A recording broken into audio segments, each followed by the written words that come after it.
Vamos falar de um assunto que durou toda a semana, a gente discutiu, um assunto polêmico, o Presídio Regional de Joinville. Isso mesmo, continua interditado e os presos que estavam na central de polícia, por pouco, não provocaram um motim na tarde de ontem. Eles foram transferidos para Jaraguá do Sul. O juiz João Marcos Buch quer o cumprimento do que diz a Constituição. Condições mínimas de higiene no presídio e estrutura adequada para as autoridades trabalharem. Enquanto o impasse dessas obras não é solucionado pelo Estado, a situação se agrava e preocupa a polícia, que precisa reforçar a segurança. Vamos chamar na tela aqui, coloca pra gente ver. A Secretaria de Estado da Justiça e Cidadania pediu a suspensão provisória da interdição do pedido. O juiz João Marcos Buch analisou o pedido, mas resolveu manter a sua decisão. Em respeito até mesmo ao Ministério Público, que se posicionou contrário, inclusive não assinou esse documento porque há uma questão de autorização prévia necessária do governador do Estado, e em respeito até mesmo à Ordem dos Advogados do Brasil, ao Conselho da Comunidade e à Defensoria Pública, é que eu mantive a decisão de interdição sem suspendê-la. Enquanto não houver algo concreto e firmado pela Secretaria de Estado, a interdição está mantida. Isso nada mais é do que garantir a aplicação da Constituição e das leis. Na última segunda-feira, o presídio de Joinville foi interditado pela Justiça. O local tem 575 vagas, mas abriga 780 detentos. Além da superlotação, as condições de saneamento básico motivaram a decisão. A unidade fechada criou um outro problema na cidade. Sem ter para onde ir, 7 presos estão na delegacia. Os procedimentos realizados após a chegada dos presos na central de polícia duram cerca de 5 horas. Depois disso, eles são encaminhados para uma audiência no fórum ou então direto ao presídio. Mas como a unidade prisional está interditada desde segunda-feira, tem gente aqui há 3 dias. O local não é apropriado para manter presos, não tem estrutura adequada e não oferece condições básicas de higiene e alimentação. A situação tem causado revolta para quem está dentro das celas. Exigindo mudanças, eles ameaçam realizar um motim e atacar os policiais. Vai ter que ficar aqui sofrendo aqui no distrito, sem comer, sem tomar banho, sem dormir, porque não tem um colchão, não tem uma coberta. O negócio tá desumano aqui, ó. Se não for feito, nós vai pegar o primeiro guarda que vem abrir a procura, que nós vai pegar e vai fazer um motim. Tem preso aqui que não podia estar aqui, que é preso com crime leve, entendeu? Que não era para estar no meio de nós. Fiquei 2 dias sem se alimentar. Tô vivendo que nem o cachorro. O cachorro tem água. A água nós tem quando querem dar para nós. Banho nós não tomamos. Não tem higiene. Estamos abandonados pelo governo. O governo prende nós e nem mantém nós. O que nós quer? Abrir as portas do presídio para nós entrar, pô.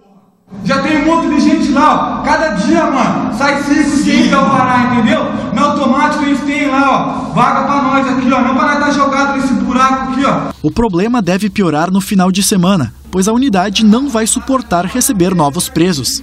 Totalmente caótica. Nós não temos estrutura nenhuma para abrigar preso aqui, além do tempo procedimental, do procedimento. Preocupada com a situação, a delegada regional já reforçou o efetivo para garantir a segurança no local. Vai haver uma escala de apoio, 5 agentes de delegacias especializadas vão estar compondo o reforço da central de polícia enquanto essa situação permanecer.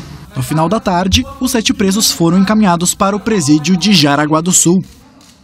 A verdade é, quando a gente olha essa cena aí, é que o crime não compensa mesmo, viu? A cadeia está numa situação bem difícil, você vê? Estão reclamando aí de que não tem comida, não tem banho, não tem nada. Claro, a delegacia central de polícia não tem mesmo. O presídio está interditado, também com condições lamentáveis, então o crime não está compensando. Se você não comete o crime, não vai para a cadeia. Agora, a verdade é, que a gente tem que falar aqui, é que quando eu estive lá no presídio com o cinegrafista Tiago Bonin, nós fizemos as imagens lá e relatamos o momento em que o juiz João Marcos Buch interditou o presídio. Alguns presos lá falaram para mim, gente, a gente não quer deixar de cumprir a pena, eles querem cumprir a pena, só querem ter a oportunidade de tomar um banho, comer e ter a higiene, porque de fato a situação tá feia, gente. Eu presenciei lá lixo no meio do corredor, comida estragada, então uma situação lamentável. Eu vi isso, ninguém me contou, eu andei lá pelas celas e vi que a situação tá difícil demais. Como disse, repito, o cidadão que está lá disse, eu quero cumprir a pena. Ponto final. Então, o que eles estão pedindo é somente a questão da vigilância, da parte sanitária, parte de higiene e limpeza. Ver o pessoal lavando roupa no balde lá largado, então é complicado demais. A pergunta que eu faço diante de toda essa situação é: existe a possibilidade de ressocialização de um preso que está lá dessa forma? Então, talvez tem muita gente me assistindo agora dizendo: mas o bandido matou, roubou, tem que morrer lá na cadeia, o sem vergonha tem que morrer. Não é assim que funciona, a gente sabe. O Osni Martins já comentou aqui no Jornal do Meio Dia que esse é o efeito cascata do crime. Então, o cidadão que vai preso, para ele não voltar a cometer o crime, ele está preso, cumpre a pena, mas ele se ressocializa, numa condição de ressocialização. Ou seja, para voltar no mercado de trabalho, para trabalhar, para dar condições para a família, para não voltar para as drogas, ter toda uma assessoria, ter todo um acompanhamento e uma estrutura digna para voltar à sociedade. Hoje ele está privado de liberdade, mas privado de liberdade de que forma? Como de forma ancestral, lá antigamente, que jogava e deixava o cidadão morrer? Esse não é o caminho. Com a interdição, você viu na reportagem ali? A central de polícia, você viu? Tem imagens aqui, Cristian? Coloca para mim aqui. Com a interdição do presídio, a central de polícia vai ficar daquele jeito. Foi transferido para Jaraguá do Sul, mas daqui a pouco tem mais crimes cometidos e vão levar para onde? Vão lá.